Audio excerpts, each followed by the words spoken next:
The internal features of right atrium. The interior of the right atrium can be broadly divided into the following three parts: smooth posterior part or the sinus venerum, rough anterior part or pectinate part including the auricle, and the interatrial septum.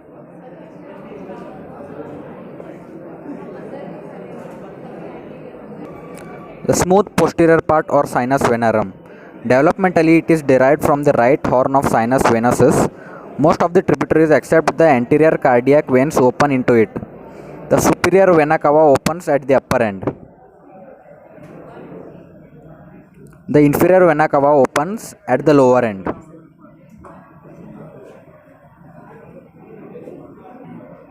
The opening of inferior vena cava is guided by rudimentary valve of inferior vena cava or the eustachian valve. During embryonic life, the valve guides the inferior vena caval blood to the left atrium through foramen ovale. The coronary sinus opens between the opening of the inferior vena cava and right atrioventricular orifice. The opening is guided by valve of coronary sinus or Thebesian valve. Rough anterior part or pectinate part. Developmentally, it is derived from the primitive atrial chamber. It presents a series of transverse muscular ridges called musculi pectinati. They arise from the crista terminalis and run forwards and downwards towards the atrioventricular orifice, giving the appearance of teeth of a comb. In the auricle, the muscles are interconnected to form a reticular network. The interatrial septum. Developmentally, it is derived from septum primum and septum secundum.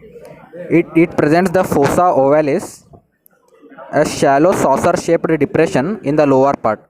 The fossa represents the site of the embryonic septum primum. The annulus ovalis or limbus fossa ovalis is the prominent margin of the fossa ovalis. It presents the lower free edge of the septum secundum. It is distinct above and at the sides of the fossa ovalis but is deficient inferiorly. Its anterior edge is continuous with the left end of the valve of the inferior vena cava.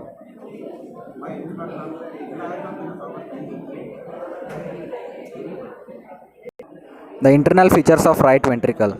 The interior shows two orifices. The right atrioventricular or tricuspid orifice guided by the tricuspid valve. The pulmonary orifice guided by the pulmonary valve. The interior of the inflowing part shows trabeculae carneae or muscular ridges of three types, that is ridges or fixed elevations, bridges, and pillars or papillary muscles, with one end attached to the ventricular wall and the other end connected to the cusp of tricuspid valve by chordae tendineae. There are three papillary muscles in the right ventricle, that is anterior, posterior,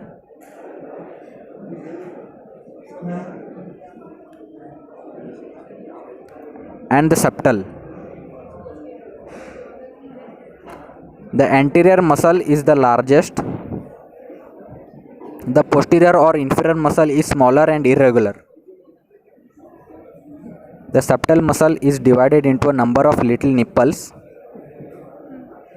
Each papillary muscle is attached by chordae tendineae to the contiguous sides of two cusps.